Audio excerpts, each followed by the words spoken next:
Hello viewers, welcome back to Yamuna cooking. இன்றைக்கி long வீடியோவில் என்ன பார்க்க போகிறேன்னா வெயிட் லாஸ் ரெசிபி 7 தான். ஷார்ட்ஸில் போட்டிருந்தல, இப்போ டீட்டெயில்டாக போட்டிருக்கேன். ஃபஸ்ட்டு ஒரு பவுலில் ஒரு கப்பெல்லாம் கேவர் மாவு எடுத்துக்கலாம். அது கூட உப்பு, கொஞ்சம் காரத்துக்கு மிளகாத்தூள் போட்டுக்கிறேன். உங்களுக்கு வேணும்னா பச்சை மிளகாய் போடுங்க. நான் கிட்ஸுக்கு கொஞ்சம் கொடுக்கறதுனால நான் மிளகாத்தூள் போட்டுக்கிறேன், இல்லைன்னா வாய்க்கு வரும். கொஞ்சமாக இஞ்சி பூண்டு பேஸ்ட்டு, வெஜிடபிள்ஸில் கேரட்டு, பீட்ரூட்டு எடுத்திருக்கேன், ஆனியனு, அதே போல் கொத்தமல்லி கொஞ்சம் எடுத்திருக்கேன். நல்லா சீவிக்கினா தான் நல்லாயிருக்கும். இல்லைன்னா வாய்க்கு நறுக்குன்னு வர மாதிரி இருக்கும். சீக்கிரமாக குக் ஆகாது, நம்மளுக்கு வதங்காது அதில். ஸோ நல்லா போட்டு பிசைஞ்சிட்டு அப்புறமேட்டு தண்ணி தேவையான அளவு விடுங்க. இல்லைன்னா தேவையில்லைன்னா அந்த ஈரப்பதத்திலே நல்லா சப்பாத்தி மாவு பதத்துக்கு பிசைஞ்சு வச்சுக்கோங்க.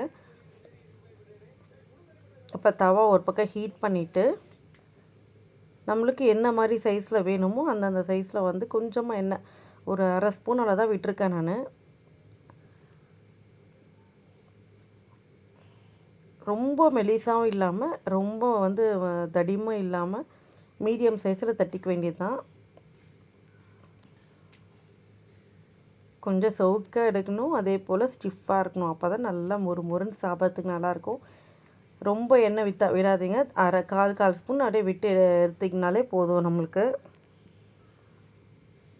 நம்ம டயட் எடுத்துகிட்டு இருக்கும்போது இந்த மாதிரி ரெசிபிஸ் சாப்பிட்டிங்கன்னா கொஞ்சம் வெயிட் லாஸ் கண்ட்ரோல் ஆகும், வெயிட் ரெடியூஸ் ஆகிறதுக்கும் நல்ல ஹெல்ப்ஃபுல்லாக இருக்கும். வெஜிடபிள்ஸு ஹெல்த்துக்கும் ரொம்ப நல்லது. கிட்ஸுக்கும் இதே மாதிரி நீங்கள் கொடுக்கலாம். அவ்வளோதான், சூப்பரான ரெசிபி இது வெயிட் லாஸ்க்கு. நீங்கள் இதே போல் ட்ரை பண்ணி பாருங்கள்.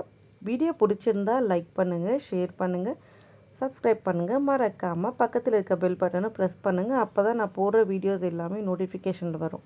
பாய்.